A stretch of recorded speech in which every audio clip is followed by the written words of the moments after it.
ya. Karena disebutkan di dalam hadis Rasul yang lain bahwa malaikat tidak akan masuk ke dalam rumah yang mana di dalamnya itu ada anjing. Ya, ini ada hadis di dalam kitab Imam Bukhari, ya.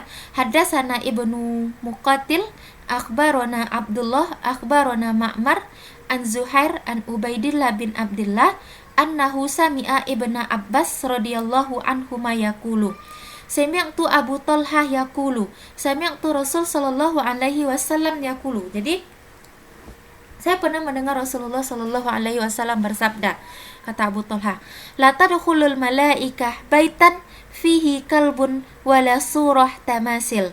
Jadi malaikat tidak akan masuk ke dalam rumah yang di dalamnya itu ada anjing dan ada gambar patung. Ini gambar dalam artian di sini tidak dimaknai sesempit foto, ya. Jadi jangan kita maknai secara sempit nanti berarti nggak boleh pajang foto dong di rumahnya gitu. Jadi memang dulu, ya, tamasil atau surah yang dimaksud di dalam hadis ini adalah patung. Karena memang dahulu kebiasaan masyarakat Arab jahiliyah itu adalah mereka membuat patung dari tanah liat atau dipahatnya nanti kemudian ditaruh di dalam rumahnya, disembah-sembahnya. Nah, makanya tidak diperbolehkan. Beda halnya dengan sekarang. Sekarang kita majang foto di rumah tidak untuk sekedar tidak untuk disembah gitu.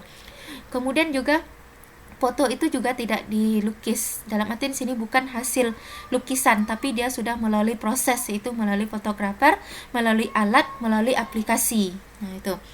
Kemudian apa sababul wurud hadis ini? Ya, sababul wurud hadis ini terdapat di dalam hadis riwayat Sahih Muslim. Ya.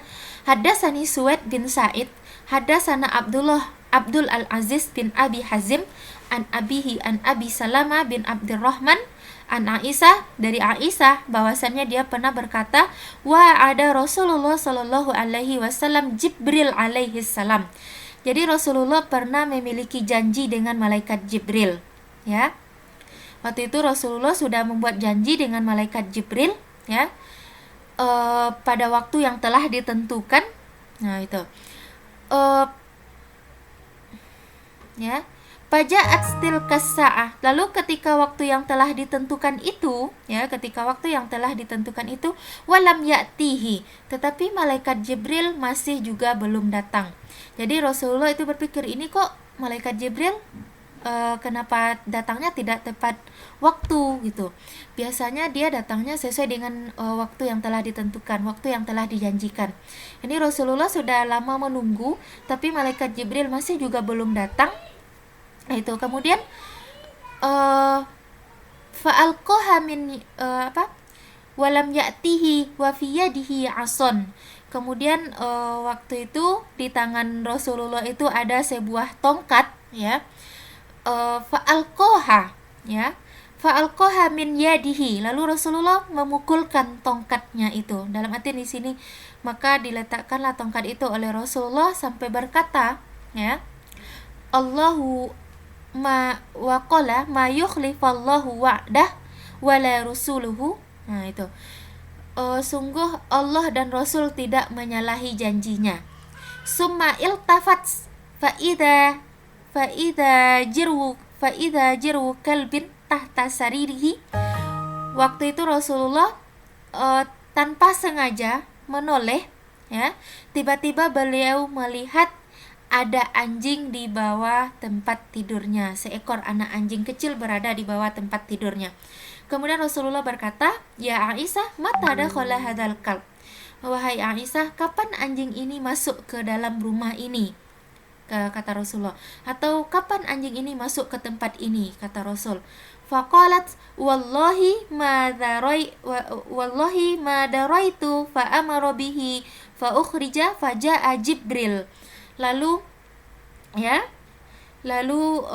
apa kata Aisyah? Demi Allah, saya tidak tahu ya Rasulullah.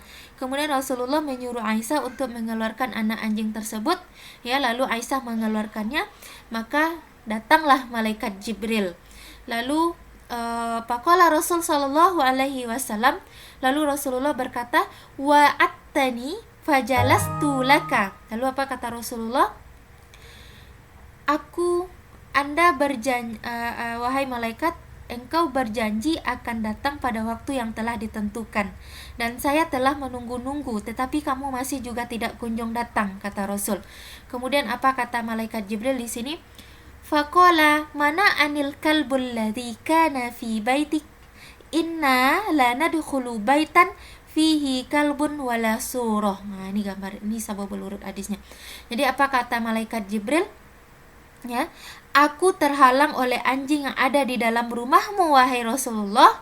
Kami para malaikat tidak masuk ke dalam rumah yang mana di situ ada anjing dan juga ada gambar. Ingat, malaikat yang dimaksud di sini adalah malaikat rahmat, ya.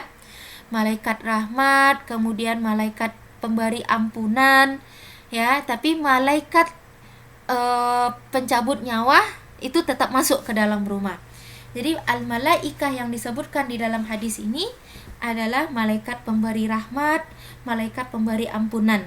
Jadi malaikat pencabut nyawa meskipun ada anjing di dalam rumah tetap akan masuk ke dalamnya. Jadi jangan nanti kan malaikat nggak masuk ke dalam rumah kalau ada anjing. Ini ada nanti orang udah sakaratul maut, ya, supaya tidak jadi meninggal, justru nanti dimasukkan anjing ke dalam rumahnya. Yang namanya malaikat pencabut nyawa, ya, meskipun ada anjing di dalam rumah tetap akan masuk ke dalam rumah tersebut. Jadi malaikat yang dimaksud di dalam hadis ini adalah malaikat pemberi rahmat, kemudian malaikat pemberi ampunan. Nah, itu.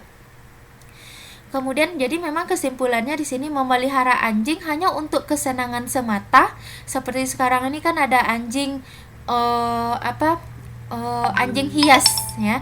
Anjing hias yang mana digunakan untuk pajangan saja di rumah, tinggal satu atap dengan kita, ya, tinggal satu atap di dalam rumah, tidurnya di kamar yang dimana kita juga tidur di sana, itu jelas dilarang. Nah, itu. Jadi sekedar untuk pajangan karena bentuknya yang lucu, yang imut, maka itu jelas haramnya. Kecuali anjing yang sudah terlatih, yang digunakan untuk memelihara ladang, memelihara binatang ternak, berburu, kemudian dia tinggal dengan kita tapi tinggalnya tetap di luar rumah, tidak di dalam rumah. Nah, itu. Jadi memang meskipun demikian, di luar dari keharaman dari seekor anjing itu, Islam tetap menganggap anjing itu adalah makhluk yang tetap dipelihara dan diperlakukan secara manusiawi.